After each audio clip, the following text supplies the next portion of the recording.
L'actualité de cette mi-journée nous concentre et nous ramène vers le Haut-Rhin, qui est un département en quelque sorte mis sous cloche. Stade 2 renforcé, c'est l'annonce du préfet il y a quelques minutes, qui a annoncé au passage aussi la multiplication du nombre de cas dans ce département du Haut-Rhin. Il y a 2 jours, nous étions à 10 cas avérés dans le Haut-Rhin. En 48 heures, ce nombre a été multiplié par 8. Nous sommes à 81 cas avérés dans le Haut-Rhin. Ce nombre sera dépassé ce soir, demain. Et alors, dans la foulée, le préfet donc annonce un stade 2 renforcé, Dr Kierzek, on va en parler, et il annonce plusieurs mesures. Interdiction des rassemblements de plus de 50 personnes en milieu clos, avec des exceptions qui concerneraient les entreprises, les transports ou encore les mariages. Interdiction toujours dans le Haut-Rhin de toute compétition sportive, sauf si elles ont lieu à huis clos. Toutes les personnes mineures sont interdites de visite dans des lieux de santé ou dans les EHPAD. Et puis, concernant les écoliers, les collégiens, les lycéens, les écoles où ont été signalés des malades seront fermées dès demain. Ça représente une centaine d'établissements pour 30 à 40 000 élèves.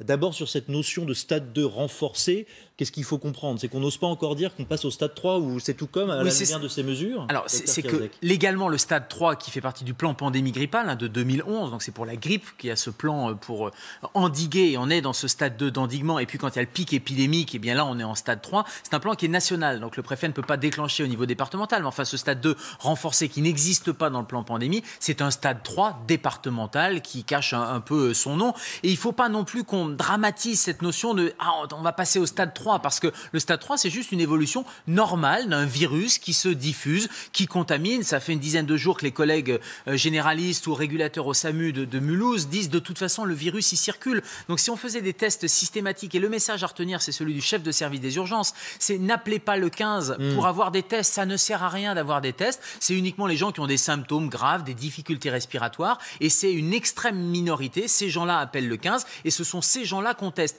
Mais imaginons qu'on fasse des tests systématiques à toute la population, il est évident qu'on aurait un pourcentage très important de la population qui ait un test positif. Et c'est plutôt la bonne nouvelle, parce que ça veut dire que ce sont des gens qui ne sont pas malades, qui sont asymptomatiques ou avec des symptômes mineurs, et ça veut dire que ces gens-là n'entendent pas parler de ce virus, et le virus va guérir spontanément. Et ça, c'est le message qu'il faut retenir. Et quand on passera en stade 3 au niveau national, c'est pas un stade de gravité supplémentaire, c'est juste un stade de diffusion supplémentaire. On va écouter le préfet sur cette notion de stade 2.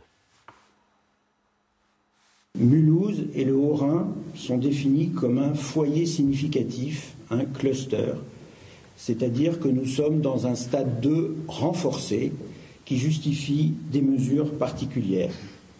Les mesures prises avant-hier doivent donc être adaptées et sensiblement amplifiées, dans le même souci de précaution, c'est-à-dire limiter, ralentir la diffusion de la maladie, mais également de proportionnalité, c'est-à-dire ne pas bouleverser la vie sociale, ne pas bloquer l'activité économique et ne pas entraver l'action des professionnels de santé, des forces de secours et de sécurité.